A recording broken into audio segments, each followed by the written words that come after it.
I was in church.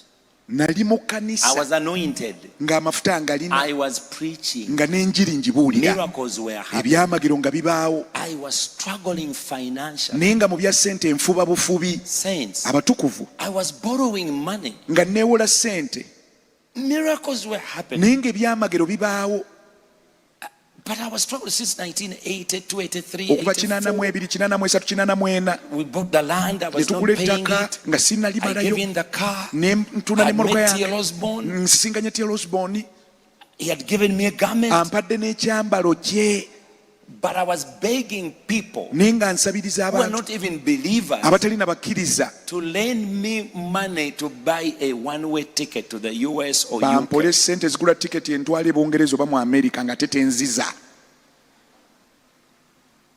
So they put me on a program to preach with my spiritual father.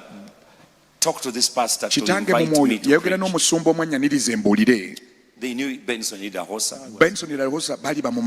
So for him, he came to preach the last day. So this man said, okay, Robert can preach in the morning, the young man. Because I was very, very young. And so I go there to preach in the morning. The word of knowledge was powerful. Miracles were wonderful. So we finished. We went to lunch. Everybody rushing to come back to hear Benson. That was my first time to meet him. Child of God. In the afternoon, the pastor after lunch, he gave me an envelope. It had a check of $1,000. Nobody has ever given me $1,000. I nearly knelt down to thank him. The man said, oh, God's going to bless you. So it's a check. I said, thank you, Lord. I'm going to send it to the office. My spiritual father, Dr. T.L. Osborne, had given me in their office, they had given me a room, an office for my ministry.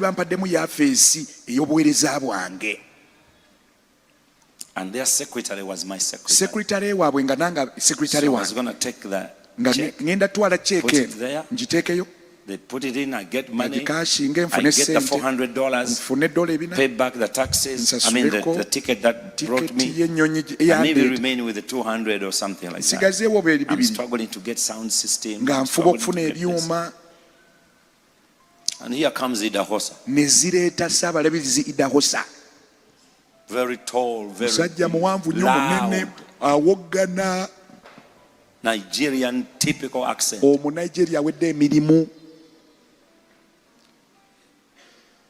We were the only two black people in that church. So he turned around and said, you must be kayanja. I said, yes, sir. As T.L. Osborne told me. So I sat here, the pastor here, there. Pastor here, his wife, and his house. They call him. He sang a song, I can't remember. And then he started preaching. Everybody was up. All white people. The favor the man had was incredible. The faith the man was operating in. I said, yeah, he's dressed in Nigerian garment. And I said, I think I need a Nigerian garment.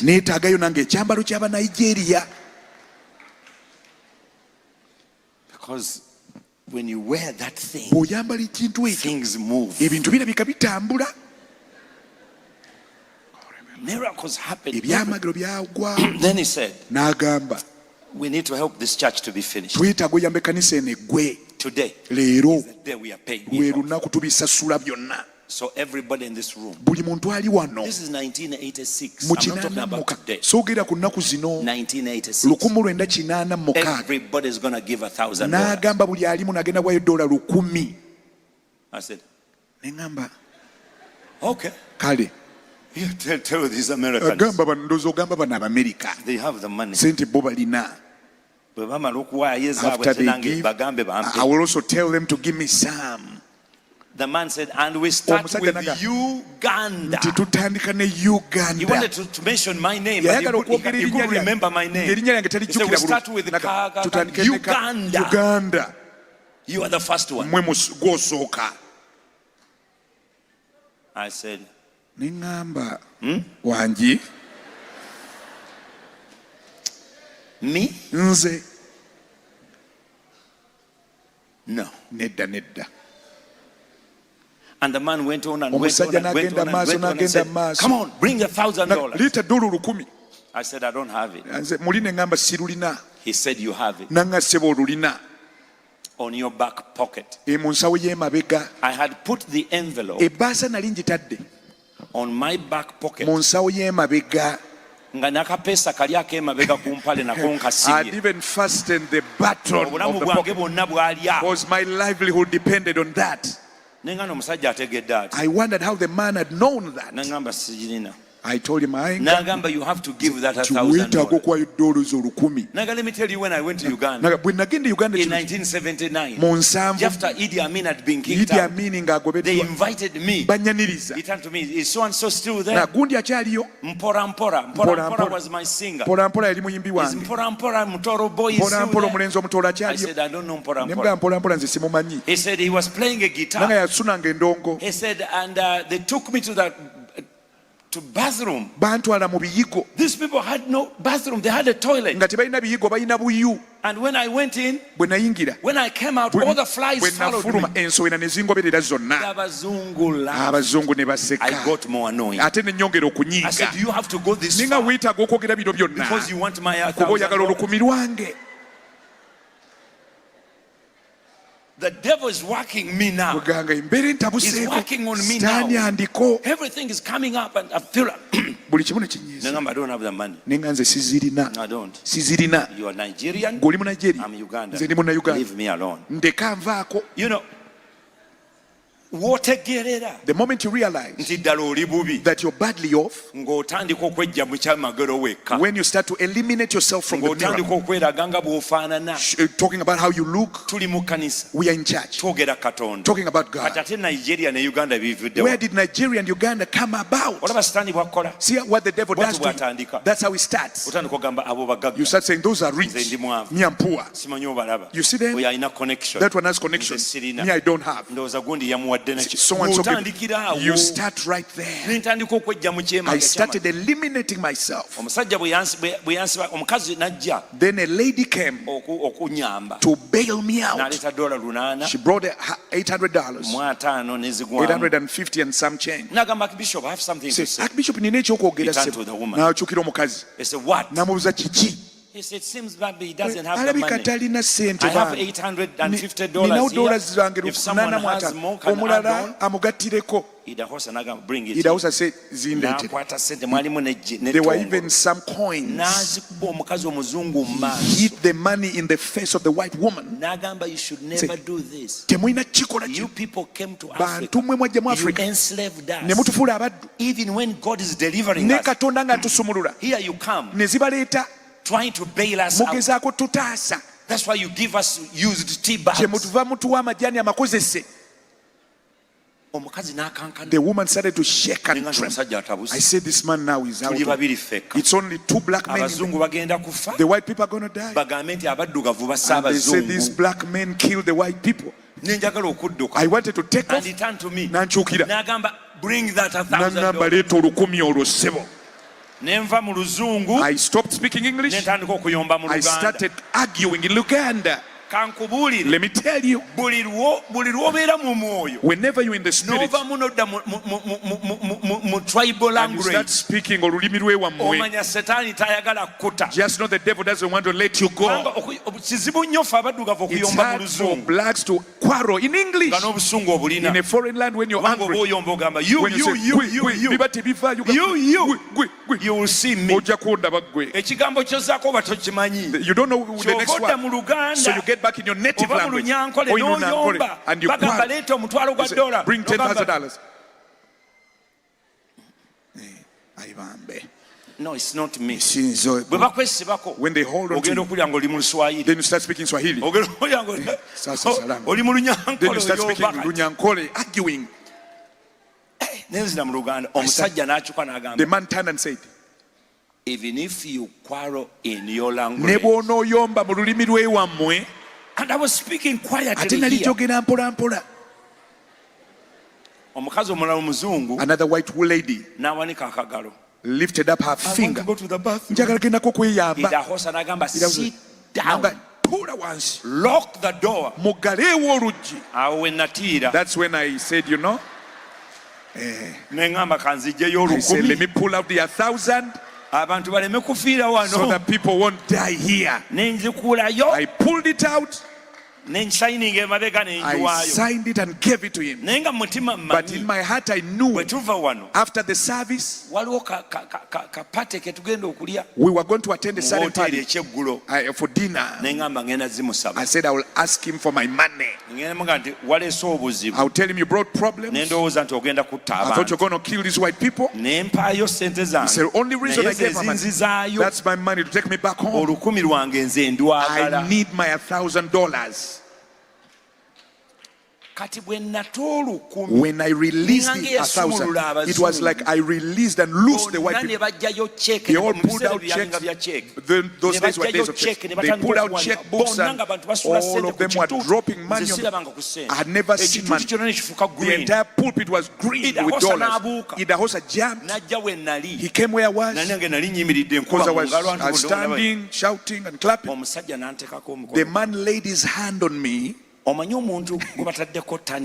know when they have put 50 tons on you, I had never felt that heaviness on me. I found myself on the floor. He told me you'll never be poor again. All the days of your life.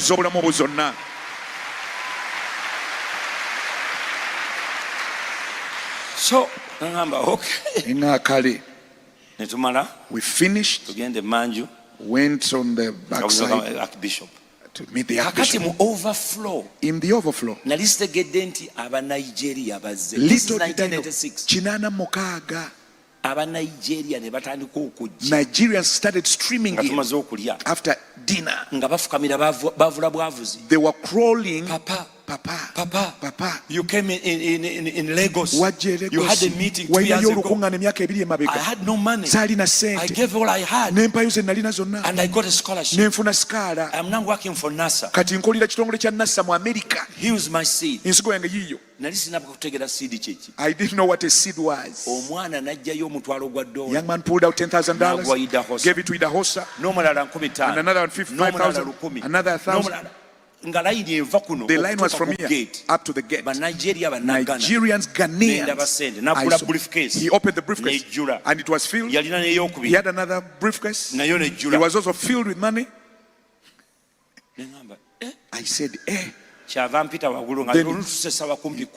it was about 4 a.m. People who finished the service around 11. People are still giving him money. He was praying for them. Then he put his arm right there. He pulled out a bundle of $100,000. Say Uganda. See this? I thought he was going to give me the money.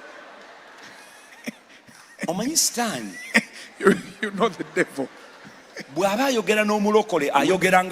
When he's talking to a Christian, he speaks like a Christian. The devil speaks like a Christian. He said, you sowed? This is your harvest now. They are going to give you some of this. Out of faith. Instead of believing for the harvest, you expect for the harvest. Yet it's not yet time. The man put the money back. Nobody takes me hostage. Put the 100,000 back. Put his money here. Pulled out 100,000. Put it back. Pulled out 100,000. Put it back. May God bless He you. said, when I wanted to talk to a pastor came in. I wanted to tell my friend, let's go on the side. I need to whisper something to you. My 1,000. Did they allow me? Man continued praying for people. Says, since we are in the same hotel, I'm in the same hotel with him, I'll see him on breakfast. And I'll tell him some of the issues we have so that he may come visit Uganda. I'm coming to Uganda. Yes, he said, I'll be a big brother to you. No problem. But my 1,000. Brothers and sisters, I went and I slept off.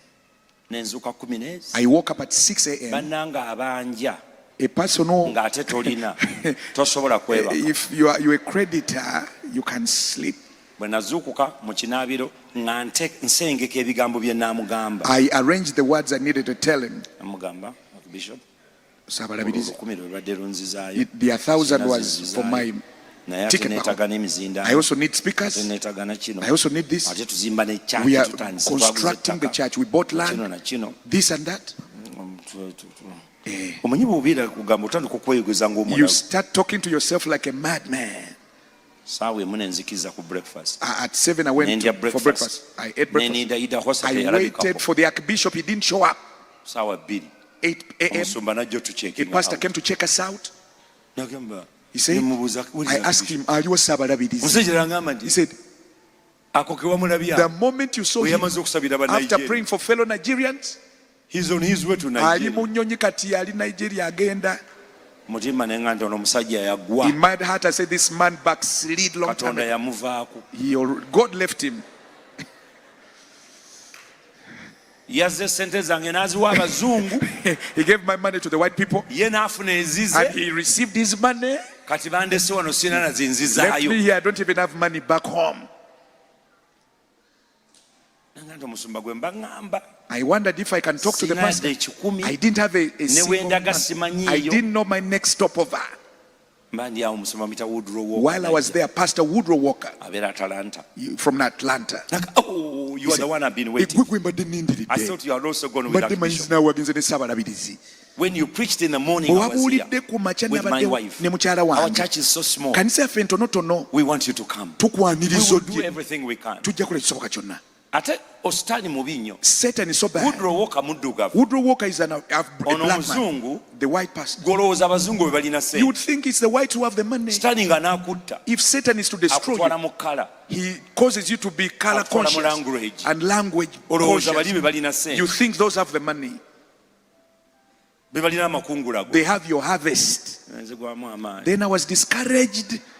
I said, where are you from? I had no place to go, I had no money. I said, let me first talk to God about that invitation. You know, you're going nowhere. And you say, let me first enter into prayer. About 15 minutes later, Spirit told me, you go tell the man, let him take you. We entered the car, drove from North Carolina back at Atlanta. The man checked me into the JW on Marriott. The presidential suite.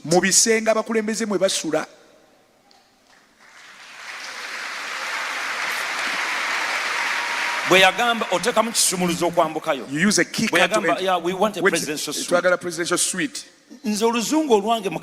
My English by then. Sweet was a sweet. In Uganda, we didn't have a presidential suite. Sheraton was already bombed. There was no good hotel, decent one. So there are suites for presidents. For eating. When I entered, there was something called a jacuzzi. I had never seen it before. There was a bathroom. There was a tub. A major bedroom. There was a major bedroom. Rooms attached. Rooms attached. There was a kitchen. Like the president's sleeve. Said, all this place is yours. If you want to order by using this. You can even take advantage of the jacuzzi. I said, jacuzzi? What? How does it operate? What does it do? I don't want to break people's things so that they may arrest me for not. You press it, first put on some salt, put on this, then you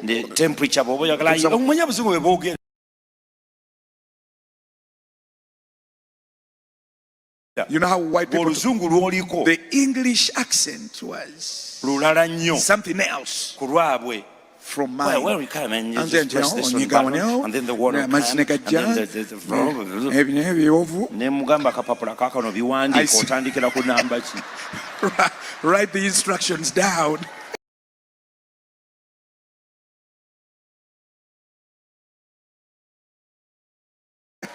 Otandikira ku namba ki. Write the instructions down. Nampitiramu nawandiika Then he took me through now kino ne kiri. No, I don't want to break it. Ninga sagala menya bintu byammwe. Akati ne baggalawo ne bagenda. They left. Roomu ziri zonna zirimu ebitanda. Both the AIDS rooms had beds. Lwa Saturday ate mangamba embulira lwa Saturday lwa Sunday. Told me I'm preaching. Emisana n'olweggulo nzireyo ku Monday bansiibule. Then Monday they would send me off. Nange ne ngamba omanyi. I said, you know. Nensoka ne neebaka mu kitanda I first slept in the main bed. When I woke up for prayers, after prayers, I slept in another bed. After, towards daybreak, I entered another bed. Making sure I exhaust my favor. Making sure I enjoy all my money. So we went for the service. The Lord moved. There were some nearby churches in the town. It was called Garnett. Some nearby churches. The miracles happened. All of those nearby churches came. Pastor said, we've never seen this. We can't stop this revival. Let's go on Monday, Tuesday, Wednesday. I know what happened. I had nowhere to go. Now the Lord has given me Nakumusam. I said, let me preach. May the Lord move. The Lord moved indeed. He performed miracles on Sunday evening while we were finishing. Pastor said, sir, we want you to come hold a revival every year. The message you preach, we even got money to take us to the place you just prophesied about. The Lord showed me a place where they're going to relocate the church. So we got the money. We were looking for the place. Some people wanted to take it, but we didn't have money. Now we're going to take over. The money you've raised in this meeting is enough. He pulled out 3 envelopes. One had $3,000. I didn't tell them I don't have a ticket back home. He told me, these $3,000. Remember, I was crying for $1,000. I was crying for $1,000. He told me these 3,000 are for your air ticket. Those were about 7 tickets. Obedience is better than sacrifice. He pulled out the second envelope. There was $7,000. He told me that is for you personally. He pulled out a check. It was $25,000. He said, you talked about a truck you need. We had started this place was waterlogged. We bought it from Tata. UPL 450. That Tata is still operational. It is still on the road.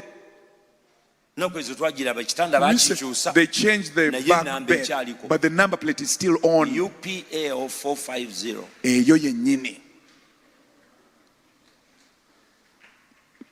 He gave me a check of $25,000. Idahosa is the man of God. Idahosa musajja wa Katonda. Yes, Pastor said, he's the man of God. Musajja wa Katonda. And by the way, he came back. Today he has just preached at Chapel Hill. This evening. He came back this afternoon. You want me to call him? I told the pastor, please don't help me.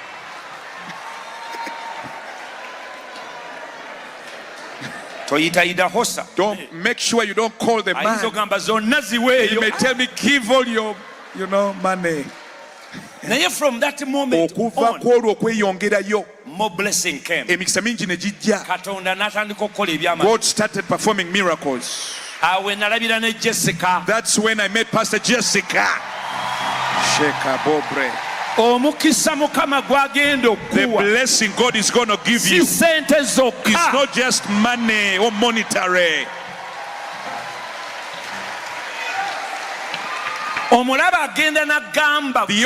The enemy often tells you, when you release this money, the spirit that's going to fight you to hit it in poverty. Tampering with the offerings people give to church. I read in the New Vision. Ethics and integrity, extortion, taking people's money by extortion. They don't know the history of Uganda. I don't support those who extort money from people.